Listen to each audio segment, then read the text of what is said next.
Leandro Carnal, na Rádio Bandeirantes. Careca de Saber. Professor Carnal, boa tarde. Boa tarde a todos os nossos ouvintes. Professor Carnal, as luzes não se apagaram em Paris, o iluminismo não morreu de tudo, embora a direita ali tenha dobrado de tamanho, tenha ficado gordinha desde a última eleição.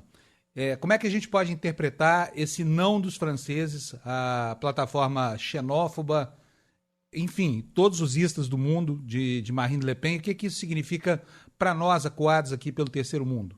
Bom, a vontade das urnas é uma vontade oscilante, né? Ela depende de fatores conjunturais.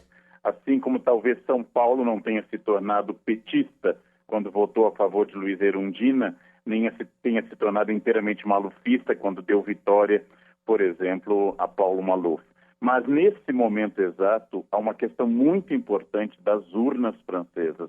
Eu acho que elas consagraram em 2/3 um candidato de centro, e o mais importante que ele ser de centro é que ele vai governar com este endosso de 2/3, porque as eleições recentes tinham sido quase sempre no mundo inteiro próximos de 50-50. Foi o caso do segundo turno no Brasil, Donald Trump nos Estados Unidos contra Hillary Clinton, no Peru, por exemplo, ou a saída da União Europeia feita pelo Reino Unido. Essas votações 50-50 polarizavam o país, dividiam, esvaziavam as questões. O fato de que agora ele ganhou, Macron ganhou em mais de 2/3, e a direita, mesmo tendo crescido, representou apenas 1/3. Em alguns lugares, como Paris, se analisar mais detidamente as urnas, ele teve quase 90% dos votos. Isso é muito interessante. Paris é uma formadora de opinião. Paris é o centro maior da França.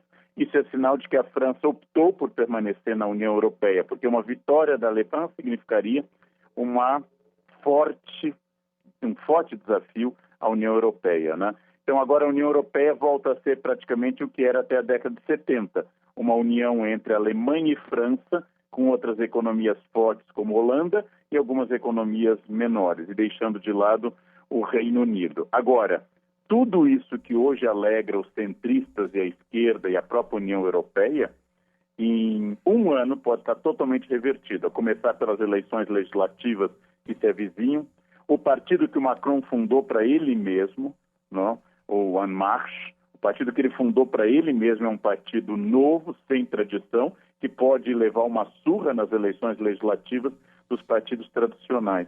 E é muito curioso que a proposta dele é um esvaziamento da política tradicional, um partido que se diz que ser fora dos quadros tradicionais de centro-esquerda e de centro-direita e direita e esquerda. Ou seja, nós estamos talvez numa era de valorização mais de ideias administrativas e práticas do que de conceitos políticos. É o que parece que o eleitorado francês está dizendo. Mas como você lembrou, dobrou de tamanho a extrema-direita. E eu não tenho certeza que os votos para o Macron são apenas adesão ao projeto dele ou rejeição a Le Pen.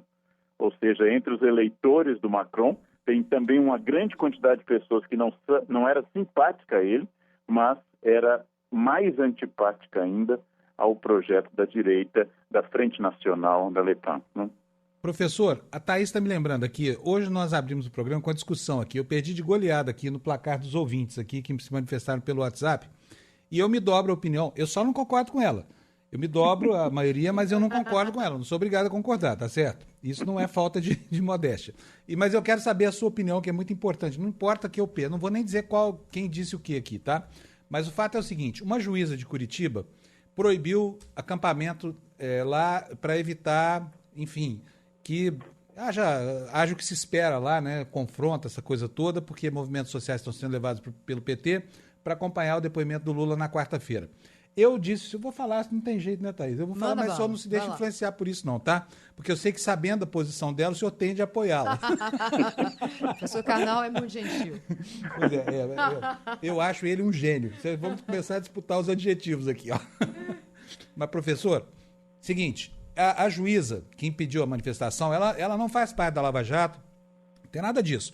Ela é uma juíza qualquer, foi sorteada por enfim, alguém pediu lá que ela estabelecesse se podia fazer manifestação ou não. Ela disse que não, porque o direito de manifestação não pode ser utilizado para ocupação de áreas públicas, né?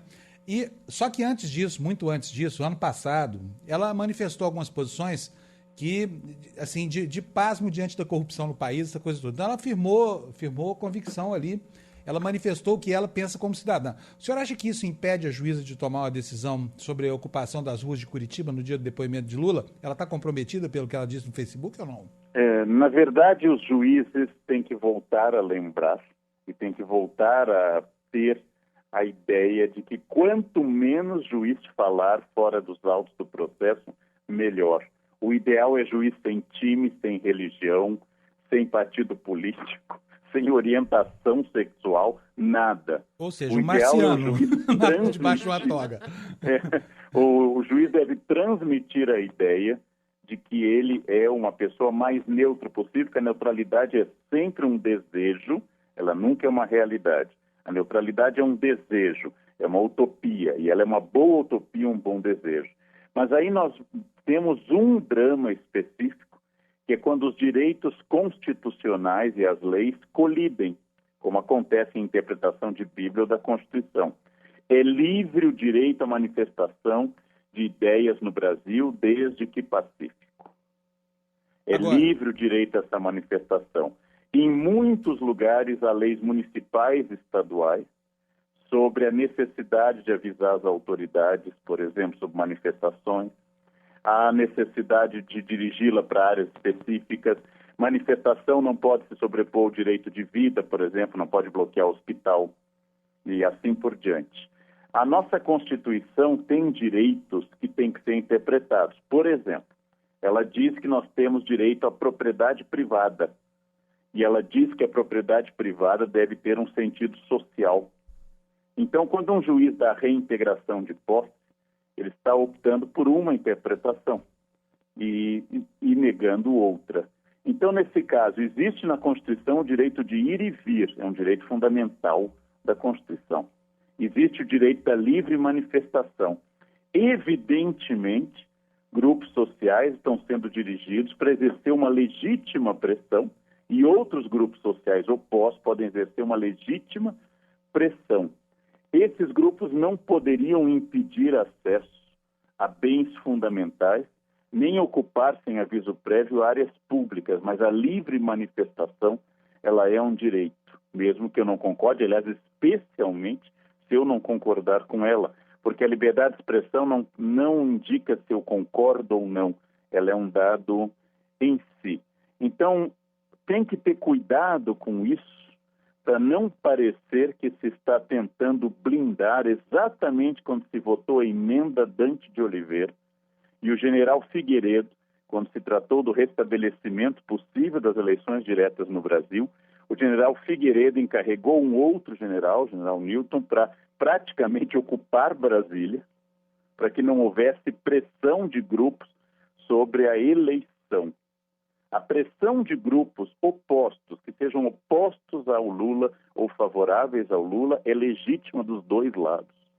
Os dois lados têm legitimidade para expressar opiniões.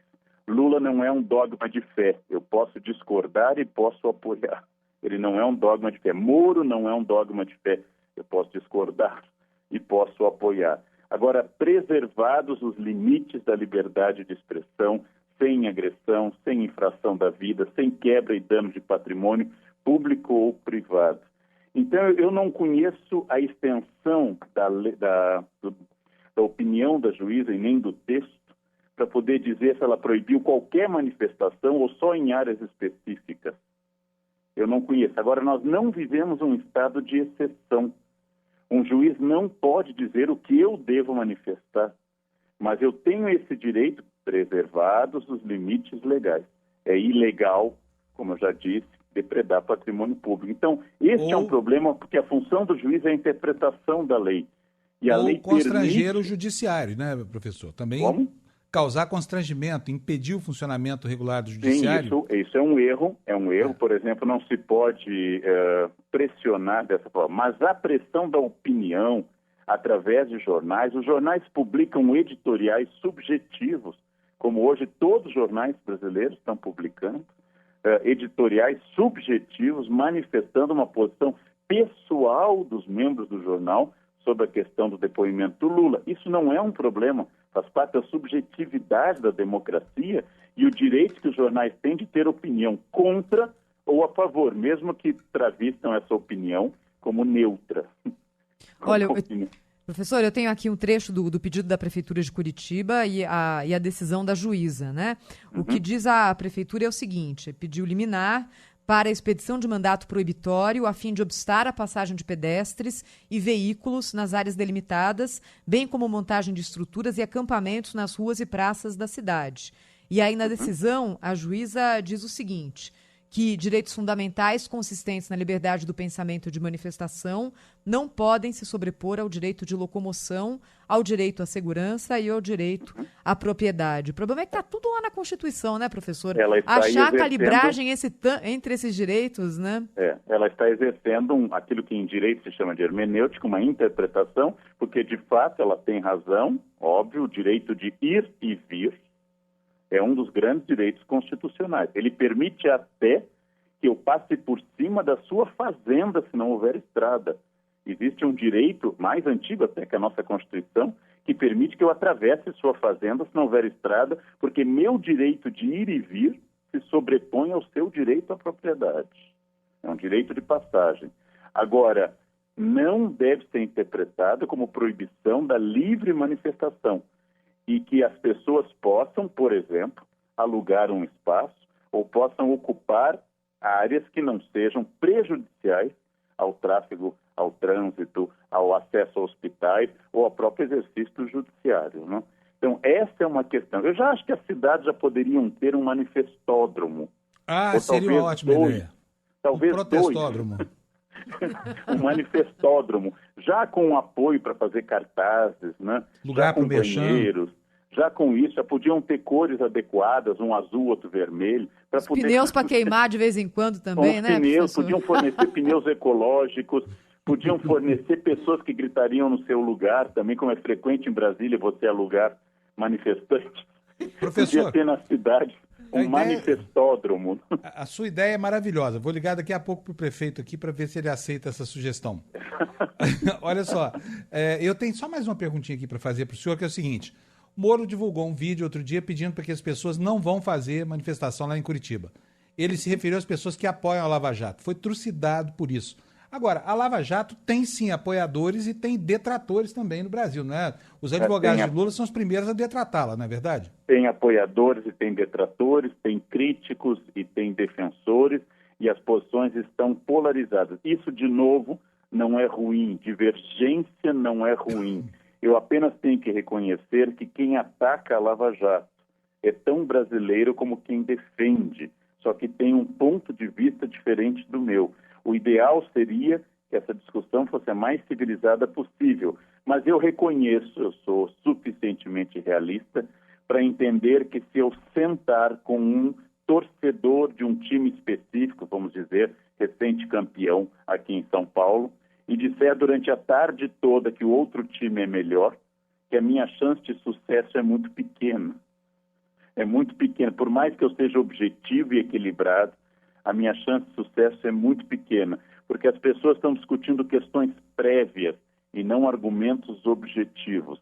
Então é um momento difícil, mas eu quero sempre morrer defendendo essa ideia. Divergência não é sinal de atrito, divergência é sinal de democracia. Enquanto existir o contraditório, desde que o grande teórico do século XVIII, Beccaria, que reformou o direito, disse que o contraditório é essa base do exercício de um direito equilibrado. O contraditório é fundamental, se não temos processos de Moscou, aqueles processos de 36 que Stalin usou para destruir seus opositores, que era tudo uma farsa. Esses processos de ditadura são uma farsa. Existe a contradição. Lula não é o dono do Brasil, Moro não é o dono do Brasil. A juíza que deu isso não é a dona do Brasil. O Brasil é formado por uma convivência nem sempre harmoniosa de opiniões e projetos de nação distintos. Agora, de novo, vida está acima de qualquer coisa. Nada de bloquear hospitais. Patrimônio público pertence a todos, não pode ser depredado.